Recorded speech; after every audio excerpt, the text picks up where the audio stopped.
All right, welcome back to Wrestling Retold and Relive with Richie Mars. I, of course, am your humble, gracious host, Richie Mars, and thank you for listening on Spotify or Apple Podcast. It's been a heck of a month for wrestling in general. We've had a lot of great episodes. We had one with going back to WWE 2019 for better or for worse. We had one on the Ruthless Aggression Cruiserweight division. We had one recounting Daniel Bryan and Bray Wyatt's legendary feud in 2014. But we're going to mix a little bit of old and the new because this is the concept that WWE has kept trying to keep alive in the past to mixed success if you were to ask people who've watched the product over the years, and that is the WWE Draft. But of course, I cannot do this alone, so I had to call my man, my main man, Mr. Sethsational. Seth, how are we doing today?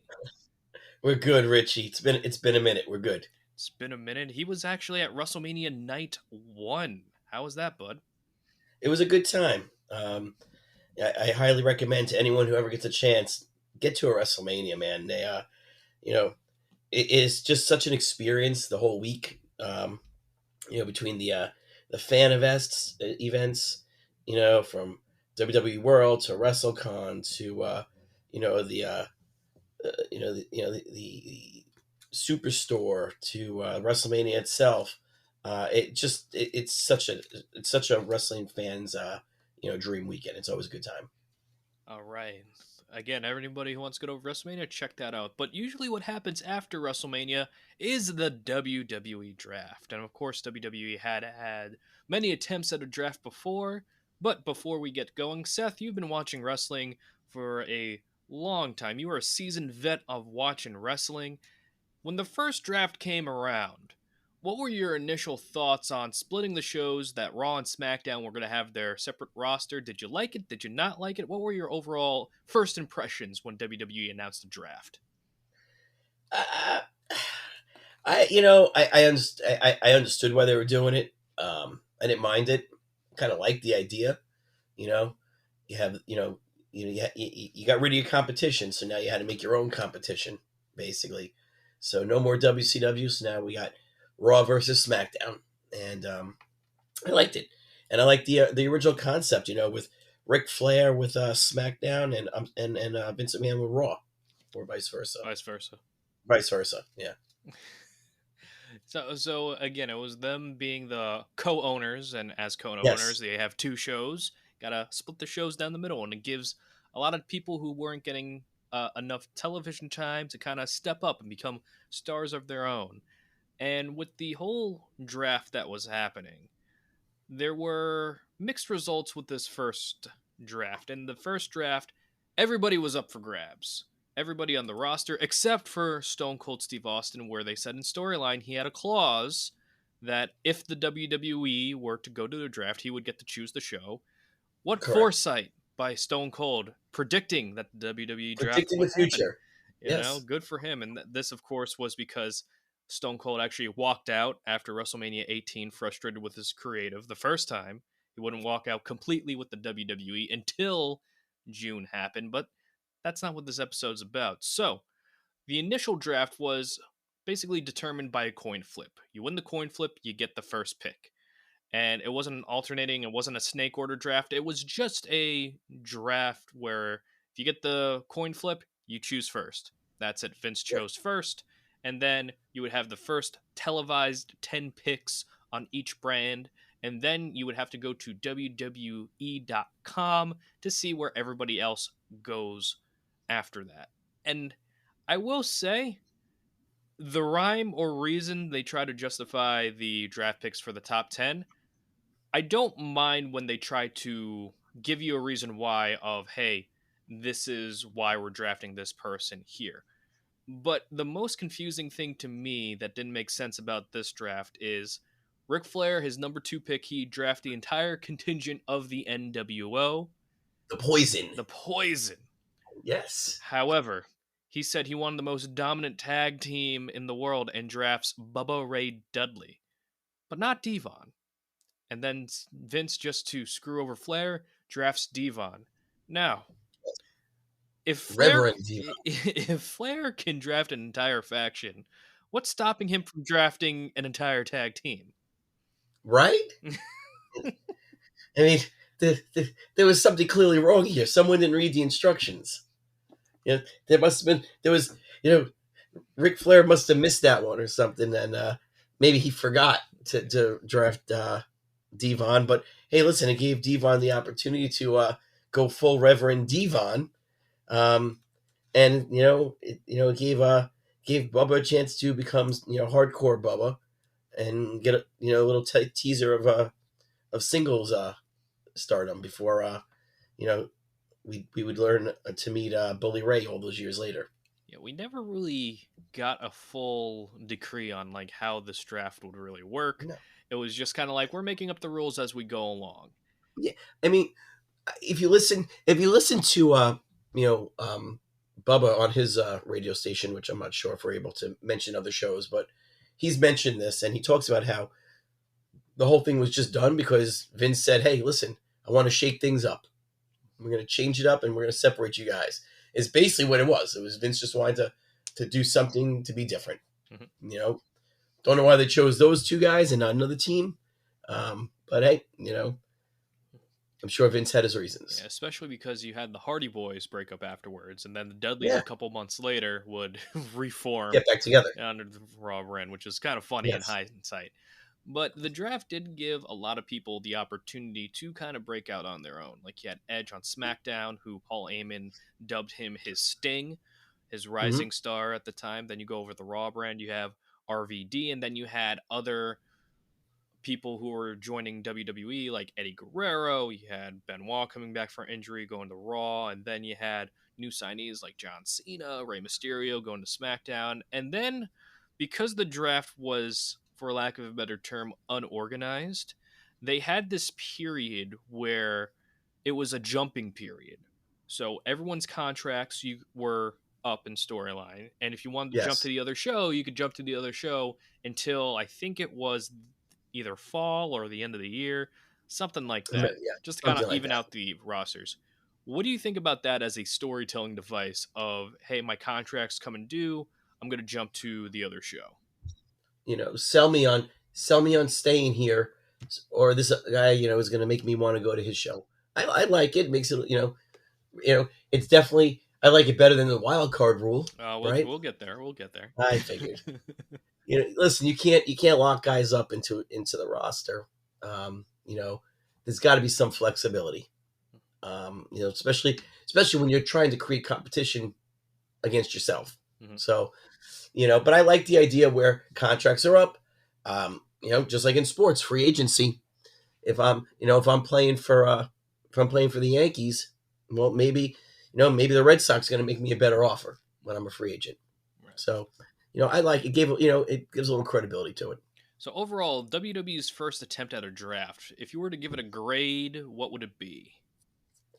I like the first one. I mean, out of all of them, if I were to make a list of top three, that 2002 draft would be in there. So, what are we doing? This ABC? Or are we doing this? One Yeah, through five? Like yeah, how 4 stars? ABC, ABC. I'd give the first one an A. Okay. Yeah, I liked it. Trust me, there are plenty I didn't like. This one I liked. Yeah. That first promo with Vince when he drafts The Rock and The Rock comes out there. By the way, do you remember where that first draft was? Because it's an iconic promo when The Rock comes out. Yeah, it's the crowd chant one where it's like, you are. Oh, Yeah. yes, Yeah. yeah, that was in Penn State. Oh, yes, yes, yes, Yes, yes. you know. So I mean, that was awesome. You want to pick The Rock. You want The Rock to be your number one draft pick. Hmm. You know what The Rock thinks? It doesn't matter what you think. Like, Yeah. that was a great promo. So For you me, know, this draft as a concept, I like the concept. I would give it a B, but the execution, I would give it a lower grade for the simple okay, fact if you think of all the draft picks that were made on television, none of them really were followed up on. Like Edge and Kurt on SmackDown, great. NWO as a hmm draft pick, disintegrated within a couple right, months. hmm Kane, injured. Maven, injured. Lita, injured. Rock, going back to Hollywood. Hollywood Hogan, gone feuding with beyond. Vince. He did end up coming back and feuding with Vince. Yeah, that was a year later. Yes. You know, RVD stayed fine. Taker then went to SmackDown in August. So it's like, eventually, right. so You know, again, the execution could have been better if they had a more thought out plan that was going on. But I do like the idea of a draft. But we got to fast forward, Mr. Seth. We have to go to the draft lottery in 2004. 2003, they skipped the draft. yes. Now, in 2004, since they had Brock Lesnar and Goldberg, two of the biggest stars, walk, we got to shake things up again. And that is the draft lottery. Now, it's different from the draft that we did. So now, not everybody on the roster is in a draft pool. Now, Right. everyone is in a tumbler, and each brand has a select number of picks. I believe it's 6 different picks per show, with some supplemental picks later on. And what? And this was the one, if I remember, Rich, where they would randomly put the guy on the screen, right? Like randomly on the, like randomly, like do. You No, know. no, not that one. We're getting to that one. Okay, that wasn't this So one. this one was when Heyman was like in a neck brace, and Heyman and Oh, Bischoff, and there was that giant gotcha. tumbler that had like the little like rumble Oh, yes. capsules. Yeah. Okay. So concept is anyone could be drafted, but it's by a tumbler. So there's a selection number of picks, and then after you select your pick, and then boom, you open the capsule. That is your draft pick. And probably the biggest moment that people remember was Triple H being drafted to SmackDown. We got that legendary main event with Eddie Guerrero versus Triple H for the WWE Championship, which ended in a schmaz with the Raw and SmackDown crew brawling afterwards. We had some cool picks like RVD going to SmackDown. We had Edge going to Raw. We had a bunch of newcomers like Rene Dupree going to SmackDown, breaking out on his own. We had Shelton Benjamin going from SmackDown to Raw. So you were highlighting some newer names in WWE. Now, this was more directed towards the future than it was the past. Now, Mr. Seth, how did you like the approach of this draft in comparison to the one we just talked about in 2002? I mean, this isn't that memorable, other than Triple H getting drafted by SmackDown and then going back to Raw, Mm-hmm. Later that night in the trade. Mm-hmm. You know, this, other than that, I mean, I'm looking right now at some of these other guys. I did not remember that the top draft pick, the first name to come out of the tumbler was Rene Dupree. It's the French Didn't remember phenom. that one. Yes, Shelton Benjamin on Raw, Mark Jindrak SmackDown, Nidia to Raw, Triple H to SmackDown, Rhino to Raw, RVD to SmackDown, Tajiri to Raw, Teddy Long to SmackDown, Edge to Raw, Spike Dudley to SmackDown, Paul Heyman to Raw, as the general manager. Who then quit. Yes.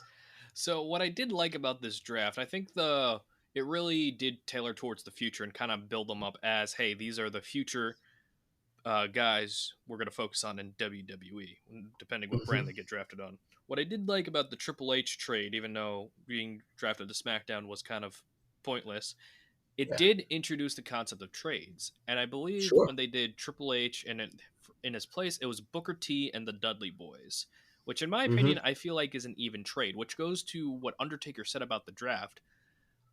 His concept is like sometimes you want a quarterback, and other times you're trying to get other people to fill out your roster. So sometimes you start low and then bid high, and then sometimes you bid high and see how much you could get for that one guy.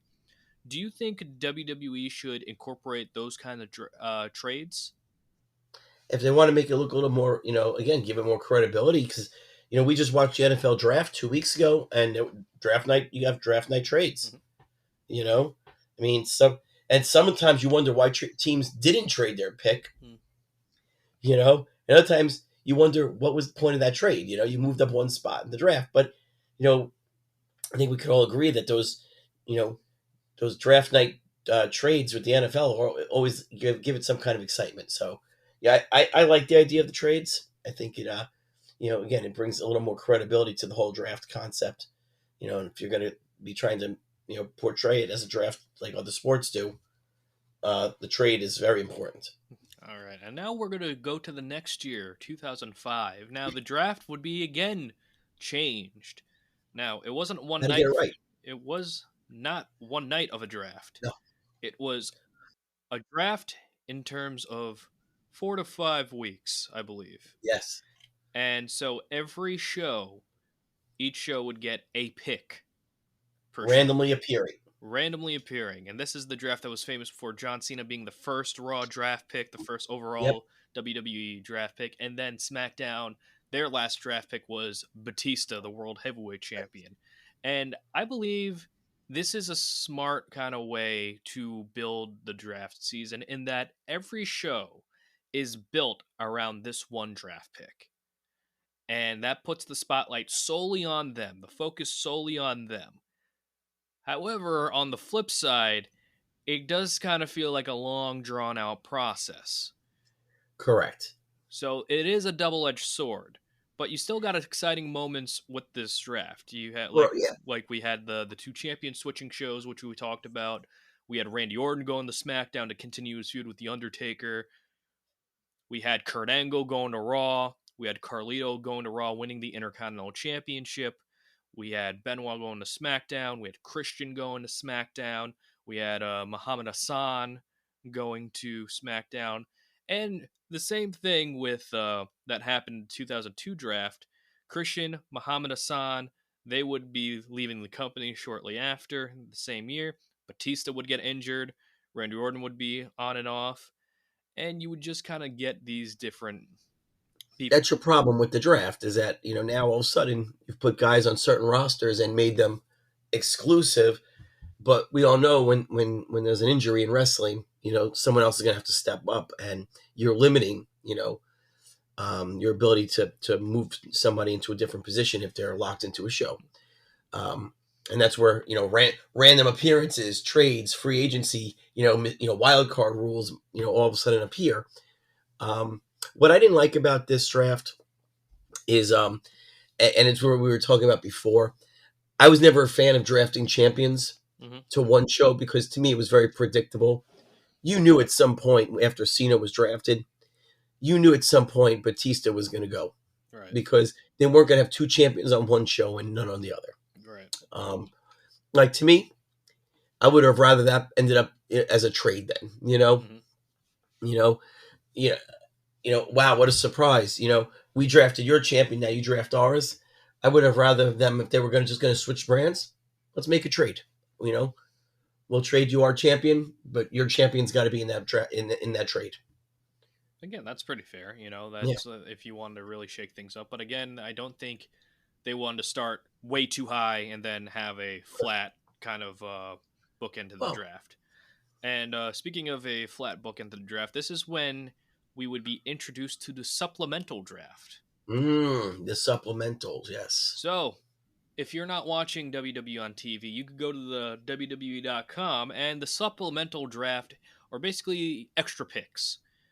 It wasn't really told to us how these extra picks were made, but these were extra picks. Whether they were randomly selected, whether they were just trades, we were never really clued in on it. How do you feel about the supplemental portion of the draft when it first was introduced? Did you think that was kind of like a cop-out, or do you think it's like if the picks were really that important, they would have told us on TV?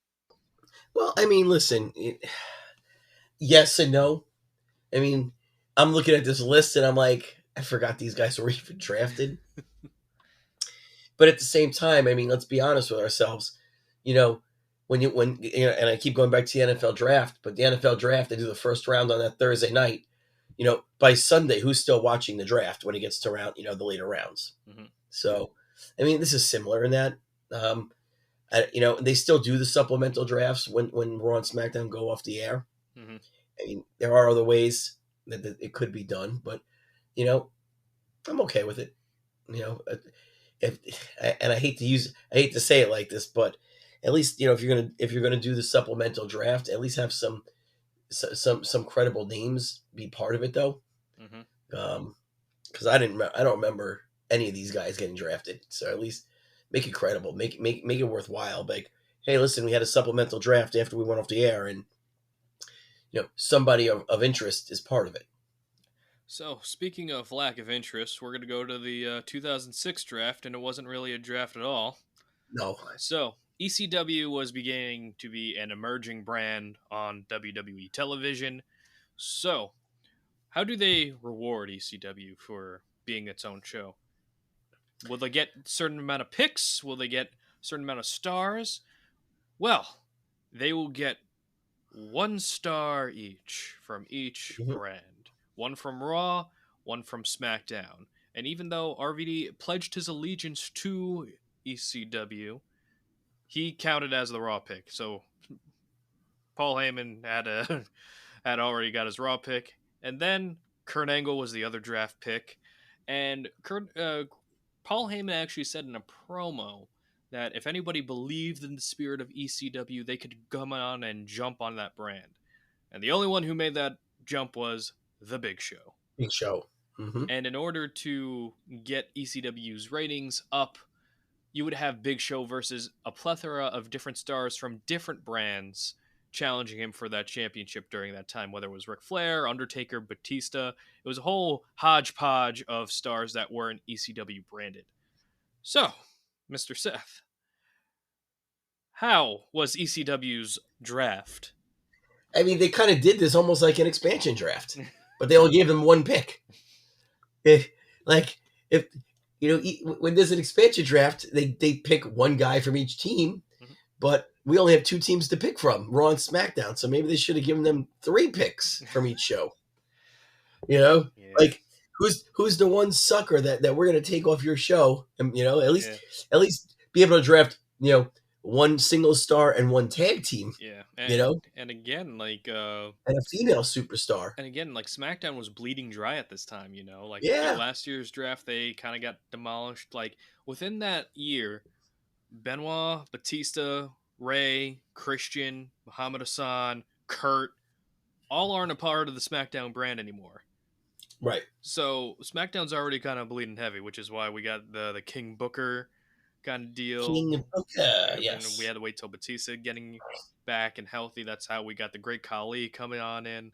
So Hmm. 2006 was kind of a dark time. So we went over a couple of WWE's different drafts. If you were to rank them, we had the 2002 one, the 2004 one, the 2005 one, and the 2006 one, all involved so far. How would you rank them from best to worst? Well, so far, my favorite one I've already said is that 2002. Mhm. Um, I didn't mind the Tumblr. I kind of liked the idea of the draft picks every week, Mhm. but I didn't like the drafting the champions. And then this one I would have liked this one better if there was, more than one pick per show. So I would have liked it better if they would have done, like I said, at least 3 picks, a male, a female, and a tag team, maybe Mhm. something like that. Just so it's not like we're going to take one person and then we're done. So, Right. if you're going to make it like somewhat like an expansion draft, at least increase the picks, because you can't really build a roster with just 2 guys. Right. You gotta take at least a tag team from each show too. But yeah, so I mean, so far you know, they've been going down since that first one for me. I like that 2002 the most, and then I guess I would just do I like the what do I like better? Do I like the Tumblr or I guess I like the different picks every week, but a little bit better than the Tumblr. Mhm. So I would go the month of June picks every week, just minus the fact that I'm not too keen on the champions being part of it, because I just thought it was too obvious. Um, I guess then we'll go with the Tumblr one after that, and then we'll go with the ECW one pick 5 minutes of draft time so far in that order. All right. So now this is where the draft will continue to be the same every year until we get that Raw Super Show era in Yes. 2011. So this draft is, of course, the draft lottery, which is what you were alluding to before. How picks are determined are by matches. There will be one person from Raw and SmackDown, for example. Whoever wins, their brand gets a draft pick. And then on the screen, it has a nice little selection thing where it's Yes. and then the picture of the person that was drafted with a nice background of the show gets shown on screen. Now, Mr. Seth, how did you like this concept of draft picks being determined by matches and then showing up on the screen randomly, quote unquote? Yeah, I'm not again. I don't know. To me, it's not really. You're not. This is something I like. I would do this as almost like a Survivor series. I think we've spoken about this before. Hmm. To me, this would be what's on the line in a Survivor series when you're going for brand supremacy. You know, Team Raw beats Team SmackDown, so Team Raw gets to draft somebody from SmackDown. Hmm. From that team. Like to me, this isn't really a draft. Hmm. This is I don't know. I didn't really. I was not a fan of this draft style at all. Yeah. And another thing is, we talked about the supplemental draft before. So again, you'll have your TV picks, which are the main Mhm. superstars, and then you'll have your supplemental picks. These supplemental picks, there usually are around 30 picks. There used to be about 30 picks.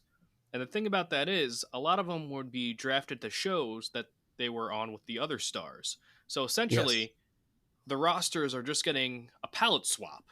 So basically so pretty yes. much like whoever was on Raw is now on SmackDown, who's ever on SmackDown is on Raw, but other And than if a I'm feuding, couple of names, it's the same roster. right? If I'm feuding with you, I'm gonna get drafted too. Yeah.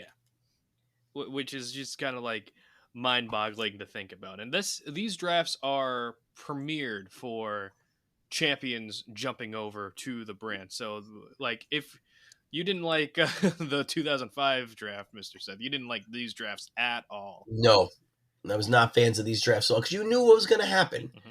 You know, you knew that at this point you kind of knew the champions were basically getting flip flopped. Hmm. You know, and the guys that like we were just saying that everyone's feuding with, they're getting flip flopped too Yeah. with each other. They're drafting. They're not drafting wrestlers now. They're drafting stories. Hmm. Is really what they're doing. And Not a fan. and some of the most mind-boggling draft rules for me in 2007 when Bobby Lashley got drafted to the Raw as ECW champion, he had to vacate the ECW championship. And then the next year when Kane got drafted to Raw as ECW champion, he was allowed to carry his ECW championship. Now, granted, they tried to explain that since Bobby Lashley and Vince were still kind of feuding. Remember, one of the draft nights, that's when Vince's limo exploded. Yes, So, Vince died yep, yeah, he did. Donald Trump called later. Titan Tower to ask how he was doing. But, Later to be resurrected. yep, as you do. But you could have made the case. It's like, oh, Vince didn't like Bobby, so that's why he had to vacate it. But still, like, it's the draft rules are still not clear for certain No. individuals. And I'm gonna fast forward to the 2011 draft, and in one of my most hated draft moments, the beginning of the night, John Cena was drafted to SmackDown, and at the end of the night, John Cena was drafted back to Raw. Similar to the Triple H a few years earlier. Yeah, but again, SmackDown didn't get anything from this trade. It was No, just a this is randomly. just a draft. Yeah, They just had to waste a draft pick this time. yeah. So, what do you feel about like angles like that, where it's like someone's drafted in one show and then less than like a couple hours later they're on to the next or the same show Like they started with? it's like they're doing it just to keep the viewers watching the show, Hmm. right? Yeah, They're doing it to keep the viewers watching the show because there really was no point in doing it because at the end of the show, the roster, the superstar is going back to the roster he was originally on yeah, 3 hours earlier. yeah. It No, just kind of was like these drafts did present opportunities and great moments. Like you had the Miz and yeah, Morrison breakup that catapulted the Miz into superstardom. I know you're not a big Miz guy, but it did really help his career nope, for for a little bit. It had cool moments like Rey Mysterio's first draft over to Raw. You had other moments like Matt Hardy going to ECW, Jeff Hardy going to SmackDown, Christian going to SmackDown, Triple H as WWE champion going to SmackDown, where he had hmm that. I call it the filler year with Triple H on SmackDown. So you had a lot of different like picks where it looked like guys were getting opportunities to be in a different environment. But like we said before, the supplemental draft kind of made all that like a moot point for lack of a better term. right. And I have to throw this to you. If WWE came to you saying, "Hey, we have this concept of the draft, same concept that we were talking about before from that 2007 to 2011 era. If you can make a change or two, what would it be? At this point, like back then, or at this point today in 2024, Back then, back then. I would suggest they try to keep it, make it credible, just not silly, Hmm. because some of these drafts at this point were just becoming silly. Hmm. Um, you know, making a draft pick, dependent on a match, having the little random selector do on the screen, like at least have you have general managers still. Let the general managers make the picks. Hmm. You know, you know, Kofi Kingston defeats Sheamus, so SmackDown gets a draft pick. All right, let the general manager of SmackDown come out and say, all right, for SmackDown's next draft pick, here's who we're taking. Mm. Get rid of the silly randomizer. Make it give it some credibility. Make it somewhat realistic. I never was really a fan of the silliness. Yeah. But we're gonna take a little break of that kind of draft because then WWE would mix the rosters together into Hmm. one giant roster, and for a while, SmackDown kind of became like the clip show for Raw, in Yes. that era. But then SmackDown and Raw would become two different brands yet again, which means we get another draft. Now, how this draft was organized in 2016, you had GMs and the what did they call them? The GMs and just the head of the brand. You had Right. Shane and Daniel Bryan on SmackDown, and then you had Stephanie McMahon and Mick Foley for Raw. And how Correct. this draft was concocted, it was of rounds, but Raw, since it would had 3 hours, it would get 3 picks, and then Yes. SmackDown would get 2 picks, and they would alternate Right. between the picks, with Raw always getting the first pick. What were your Right. thoughts on this version of the draft? Did you like it? Did you not like it? Well, Or do you think it was kind of like more of the same? so similarly now, after a couple of years of going back to the unified rosters, now we're separating it again, and whereas in 2002 it was Ric Flair and Vince who were co-owners, now you had Vince, giving Shane his opportunity and Stephanie her opportunity to see which one could do the better job, right? So that's how you get Stephanie on with Raw, with Mick Foley as the general manager, and then you had Shane on SmackDown with Daniel Bryan as his general manager. I was, and I think if you remember too, this is at the point where I was like, I was not a fan. And again, I've said it again.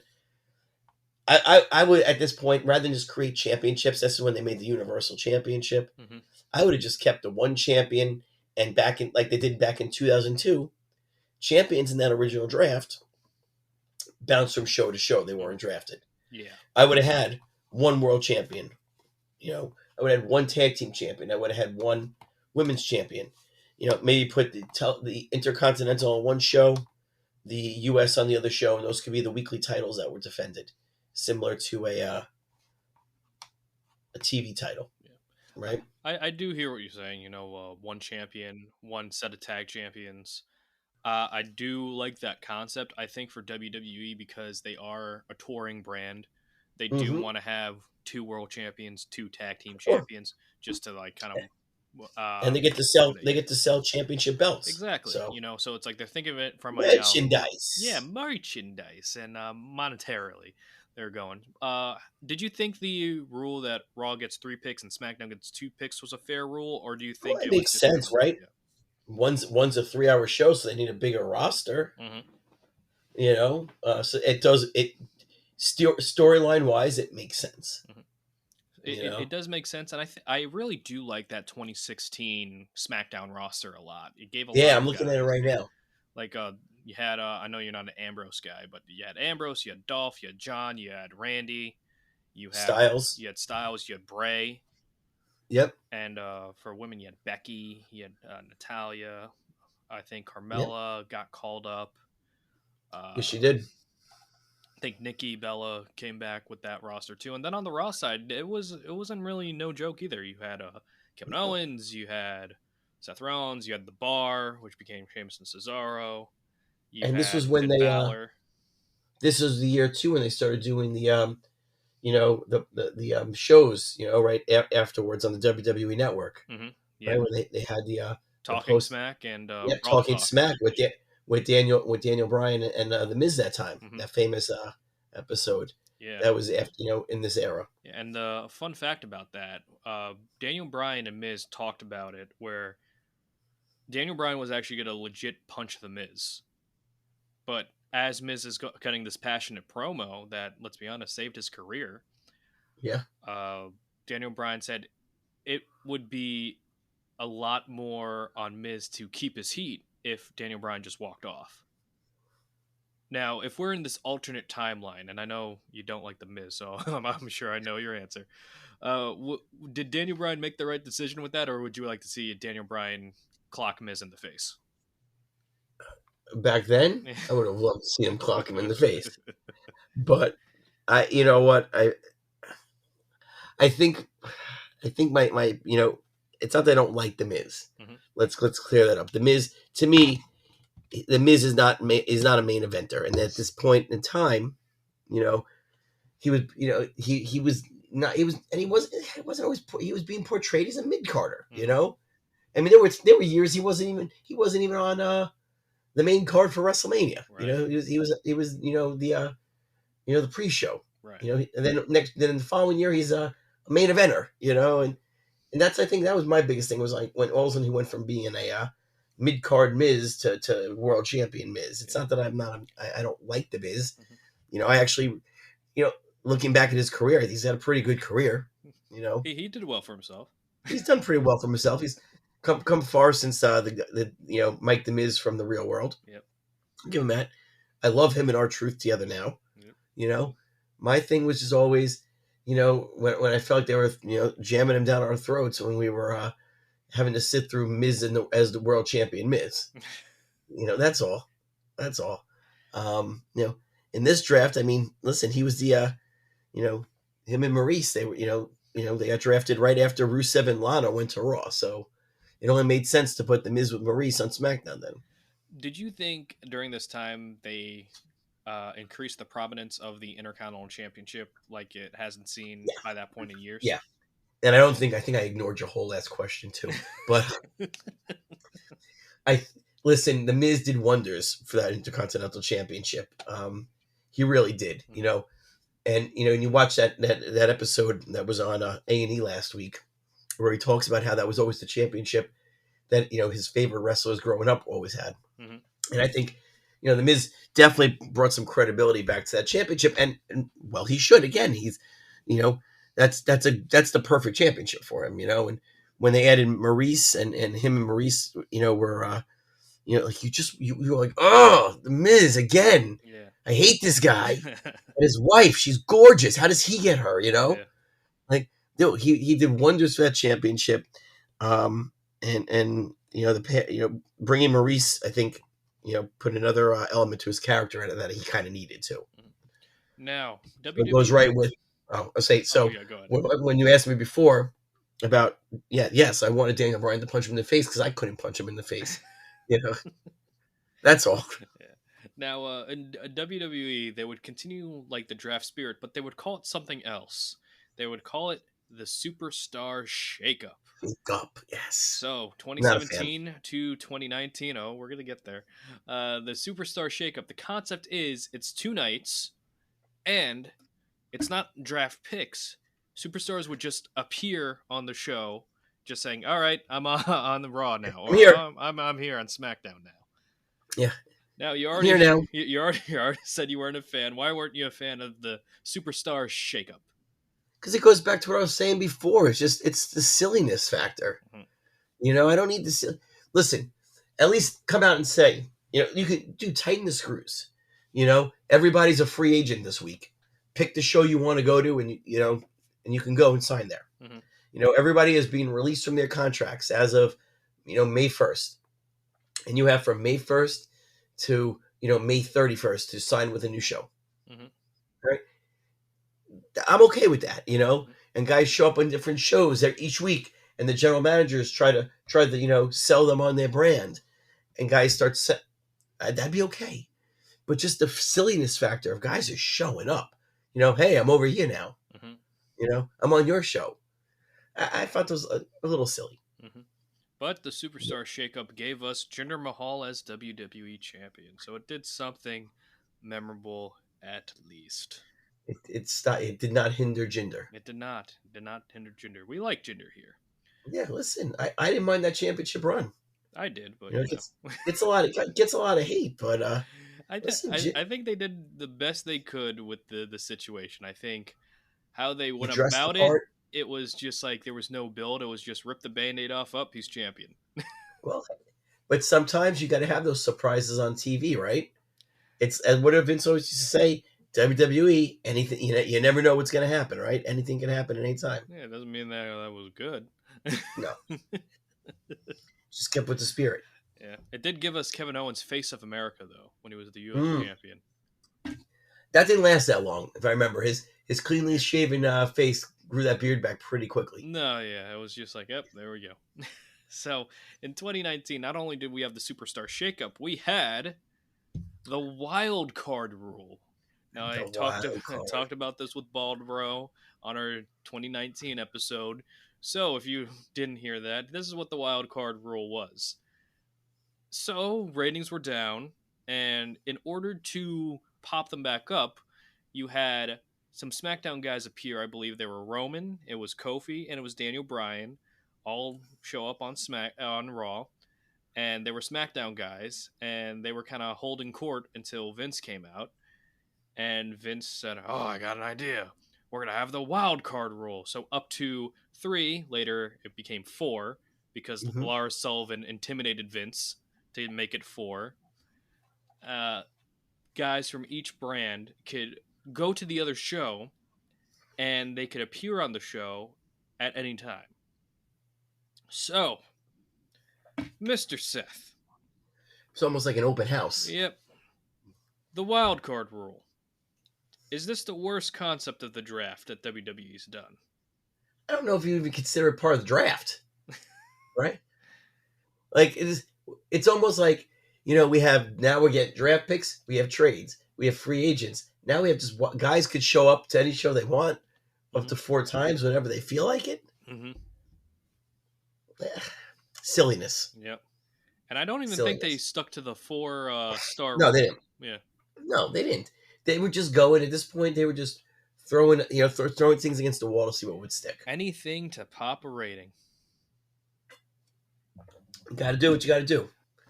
I mean, we were starting to see some competition at this time period, so they had to change things up a little bit.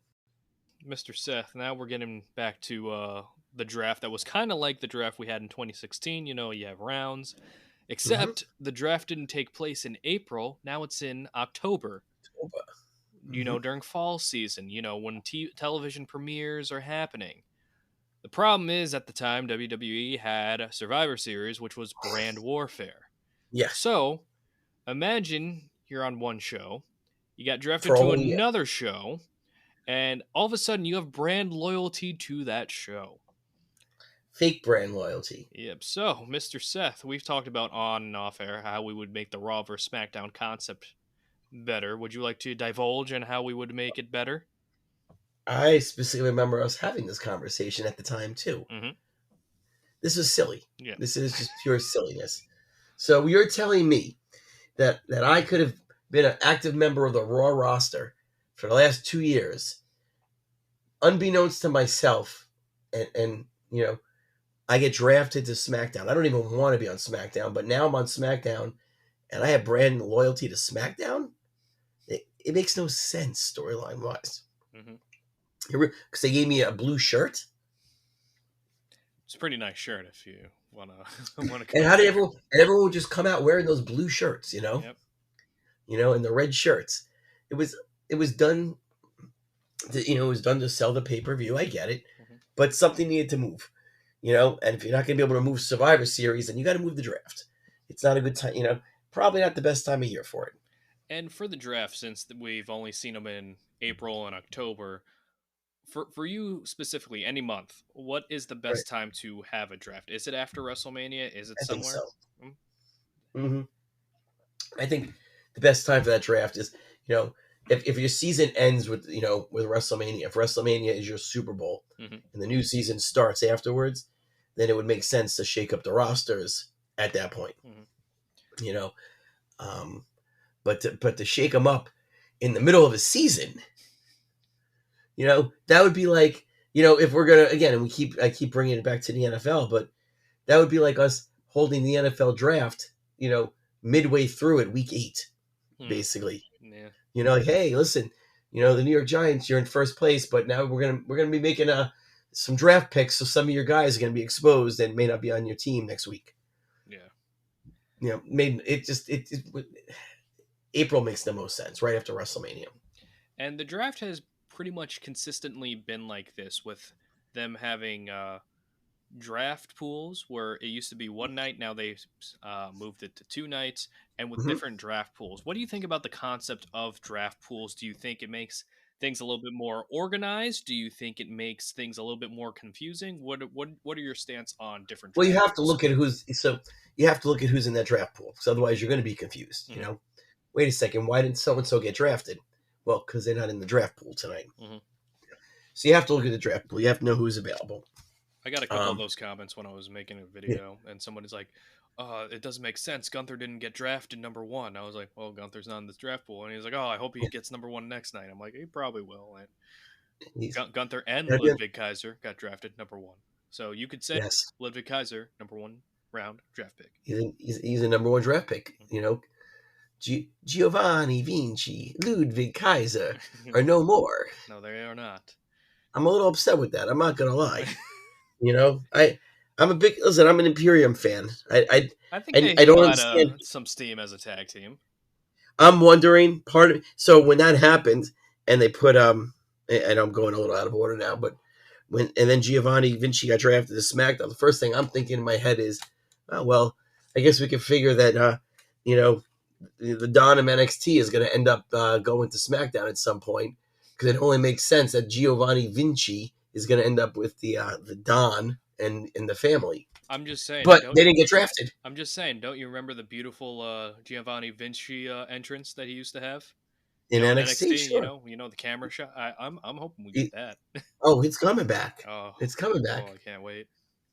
I mean, we'll see how long this lasts, but you know, the poor guy doesn't even get he gets drafted to the other show, so we don't even get to see a Giovanni Vinci versus Ludwig Kaiser match, It, for redemption for him. yeah, to be honest, was he going to get redemption? No, Exactly. no, not at all. So another thing Not I at want all. to talk about with the draft is the breakups of tag teams. We talked about a couple ones. We talked about Dudley's, Miz and Hmm. Morrison. There have been a lot of tag teams that got broken up in the draft. And with WWE for the longest time, they weren't really much of a big fan of tag teams or tag team wrestling. What are your Hmm. thoughts of tag teams being broken up? Do you prefer it? Do you think people being drafted around as one pick as one tag team makes sense? Where do you fall on that? I think it depends on each situation, Hmm. and I think it depends on what the bigger plan is. But like for instance, I was not a fan of when they drafted the New Day and Big E separately. Mm. Wasn't a fan of that, especially because Big E didn't get a different character. He was still Big E from the New Day, and you basically just had the New Day now on Raw and SmackDown. And it You know, didn't make sense either, because the Raw picked just Xavier Woods and Kofi Kingston, and SmackDown picked Big E. It was one after the yes, other. yeah, So it would have made more sense if it was SmackDown that picked a Big E first by right. himself, and then the tag team of the New Day got drafted to Raw. It would just made a little bit more sense that way. Like So why? Right, if you're drafting, why are you not drafting Big E? He's yeah, like why is Raw kicking out Big E? It yeah, made no sense. don't get us wrong. We know WWE is entertainment, and again, it's to entertain the audience. Yes, But it would be nice when they say, "Hey, we're taking this seriously," and yes. then you So, have a little and we're gonna breakup take the that. tag team called the New Day, but we're only taking Kofi and Woods. We're not taking Big E, because tonight we're considering Big E a single star, Yeah, not a member of the New Day. And listen, Big E went on to have a singles run, which ended up with him actually going to Raw yep. and beating Bobby Lashley when he was still a SmackDown wrestler. So And you could listen to that episode in the archives where I go over Big E's WWE Championship run and why it was a very big disappointment. clearly they must have invoked the wild card rule at that point. Yeah, yeah. I remember it was Big E actually tweeted out he was cashing in his money in the bank because they were having Bobby and Randy for the Yes, championship, and I'm just like, I'm not sure how I feel about the strategy of the tweeting out that you're going to cash in money in the bank. But it was something telling me. different. It was something different. You know, the football was on, Yes, so you gotta have a draw somehow. correct, correct. So So yeah, yeah, that was when there was a lot of things that weren't making too much sense. yeah. And now we are in this current iteration of the draft. With this year's draft, champions are excluded from being Protected. drafted. They are protected. It's like Triple H heard my prayers. Yeah. So how do you feel about factions being drafted? We talked about tag Hmm. teams individually. We talked about picks being mixed up. Do you think with draft picks there should be like a just a round for like male superstars, women superstars, tag teams, factions, or do you think it Hmm. makes more sense to have them all jumbled up? Well, and I think we were talking about this before. I think yet especially if they're just going to be drafting, and Corey Graves made a point of saying this. Part of the draft is keeping your show intact. You weren't just drafting new stars, but you have to protect what you have. Why don't they just give each show? We're going to let each show protect five superstars. Mhm. You know, five single stars, a tag team. And a female superstar. But something like that. This way, this way, you don't have to have so many guys getting drafted in the supplemental afterwards either. Mhm. Um, you know, listen, you know, on Raw, the champions are protected as well as this person, this person, this person, this person, right?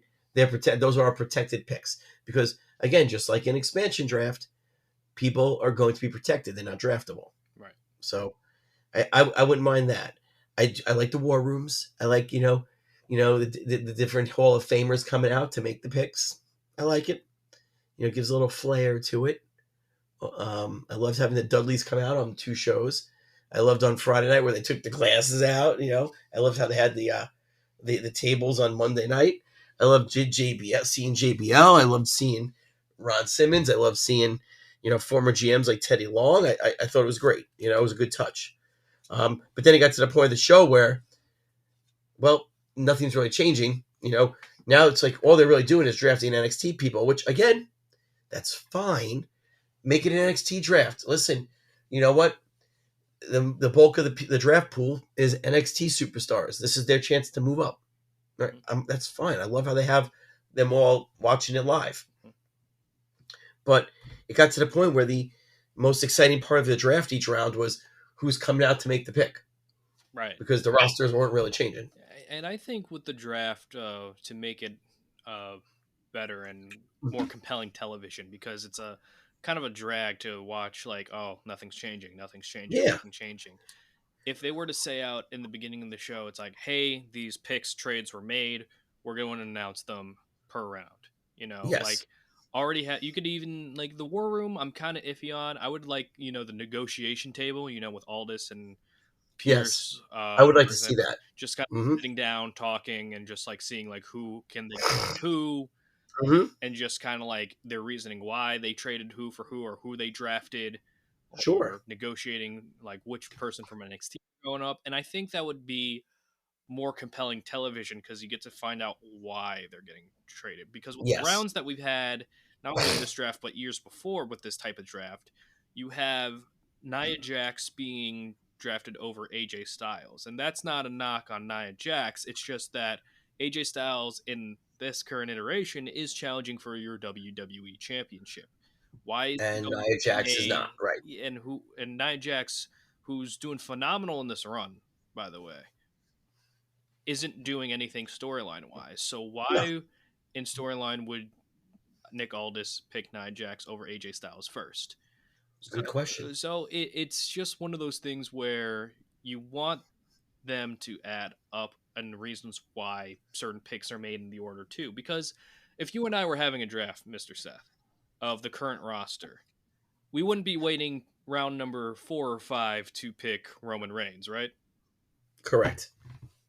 So you got to make at least the picks make some arbitrary sense. It made sense when storyline wise, Paul Heyman pulled him from the draft. Yeah. Yeah, you know, per orders of the tribal chief. Although we found out this week that was not Was not the that was case, just yeah. So talk, that right? story is still going. Right, Hmm. which is fine. Um, again, I see what you're saying. Where just the order makes no sense. Hmm. I love Carmelo Hayes being a top draft pick. Yeah.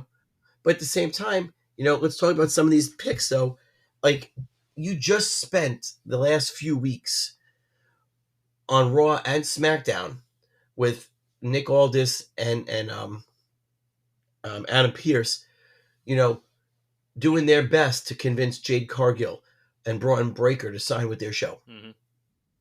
and you leave them exposed in a draft. Yeah.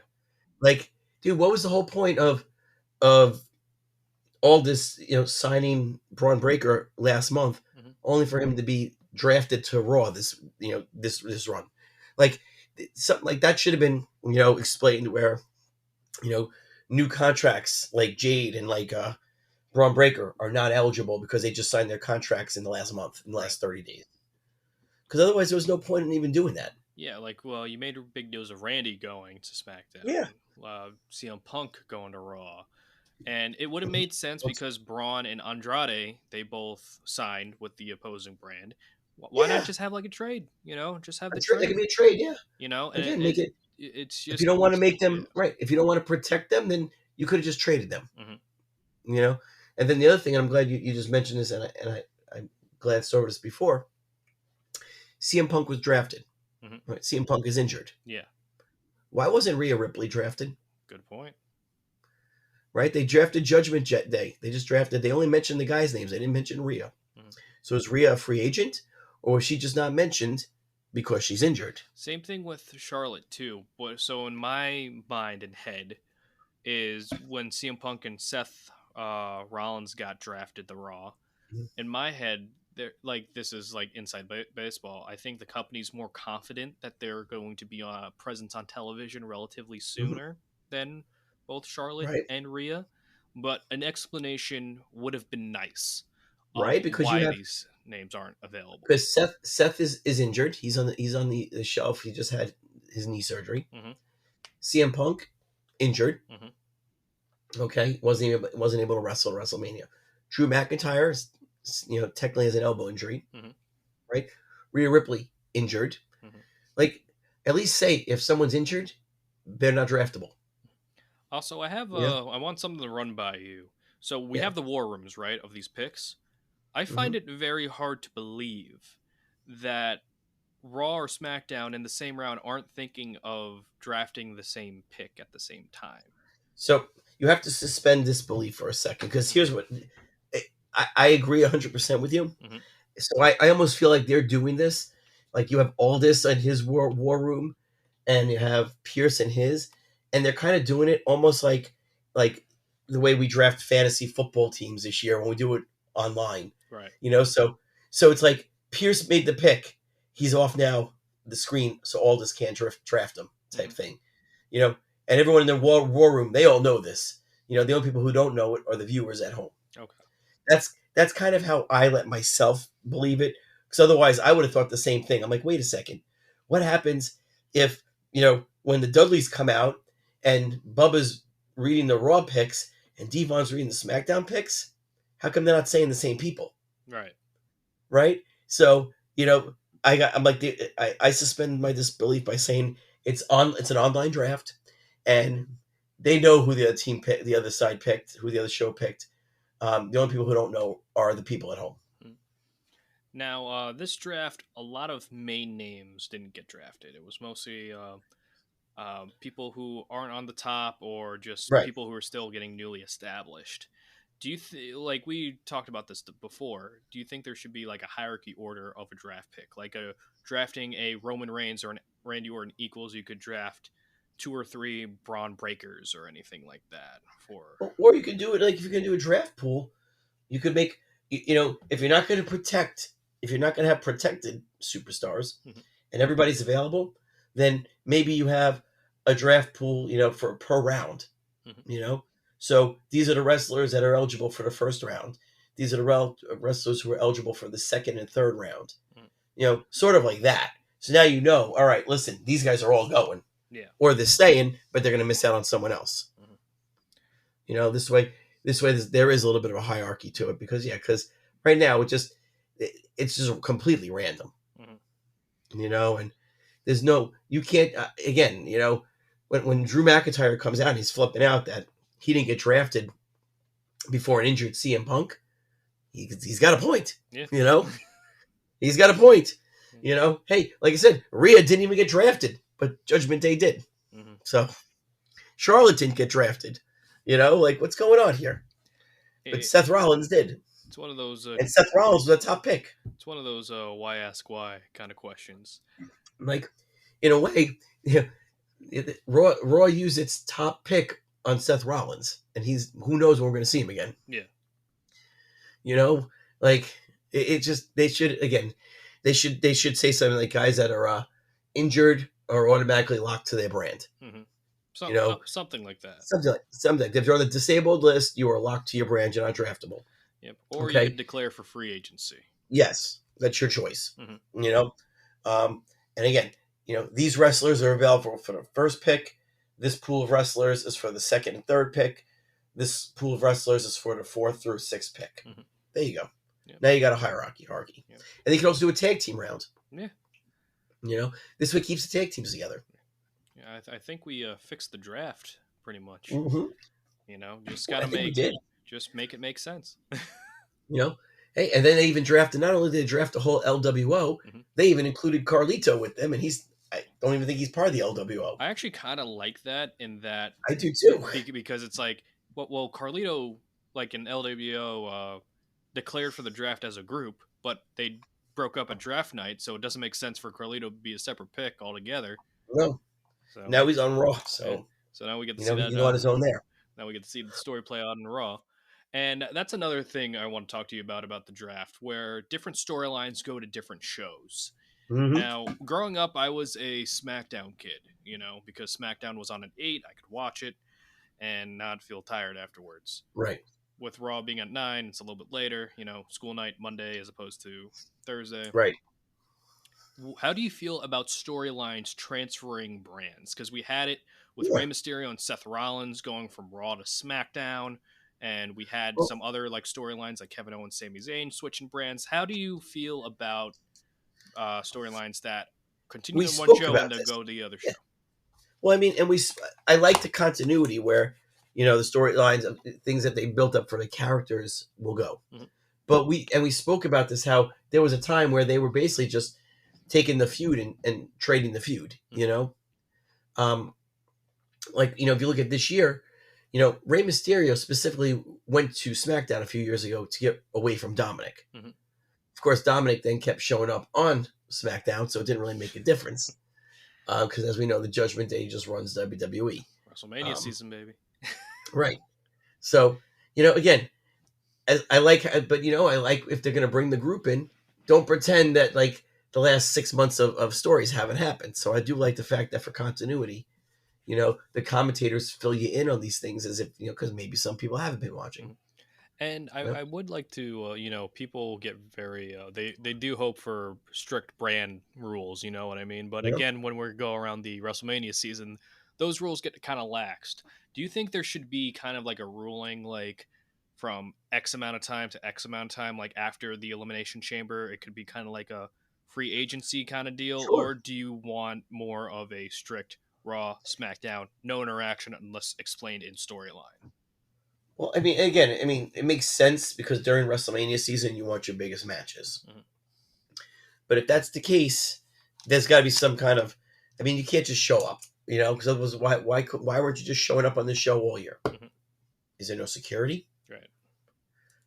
You just show your ID, like, hey, it's me, Hall of Famer, Rey Mysterio. I work here. Right. Like, yeah. Or how about this?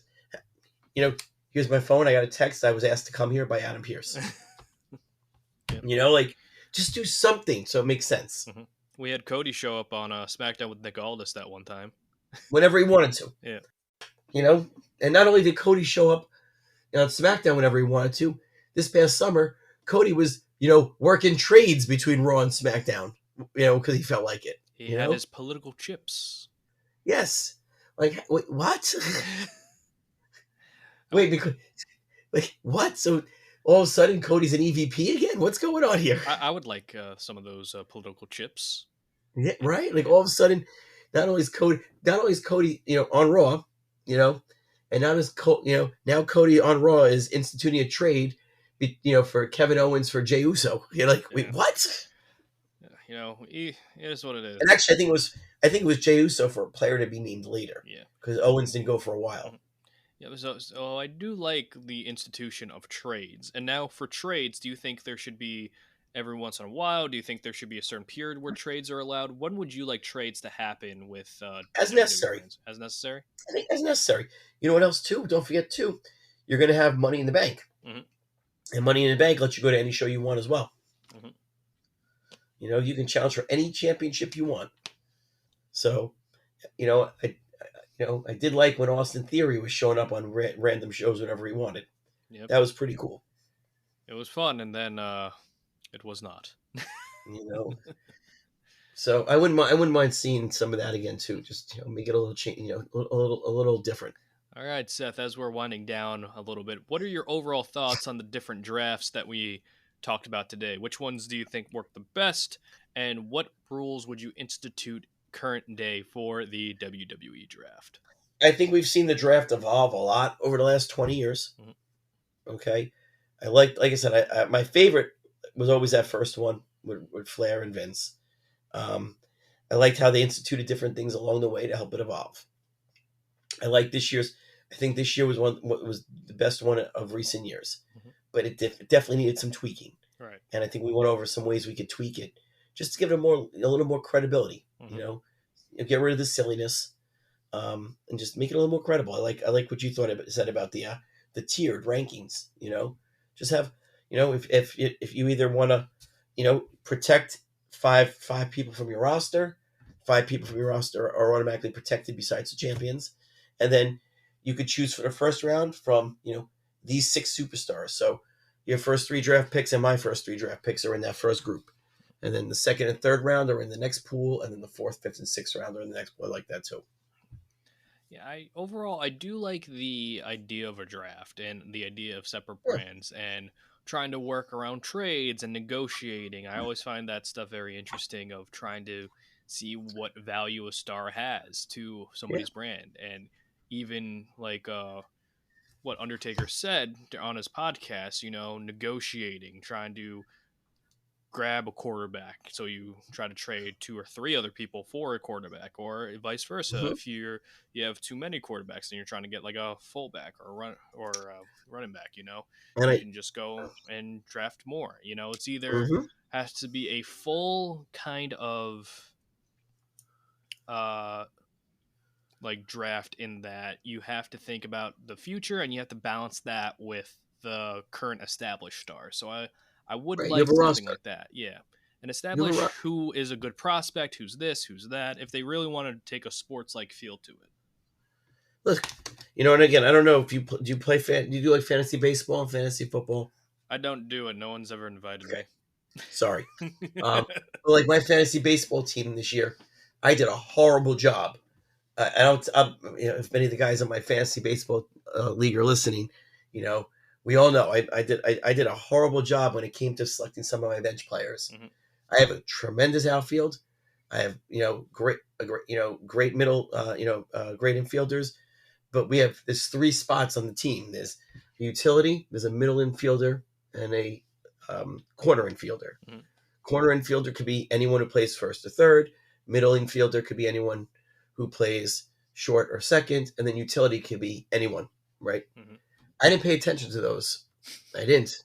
So my team is great, but if you look at it right now, I'm getting killed every week because my extra middle infielder, corner infielder, and utility players are abysmal. Mm. So going back to what the Undertaker was saying, you have a roster you got to fill out, and you might have 2 quarterbacks.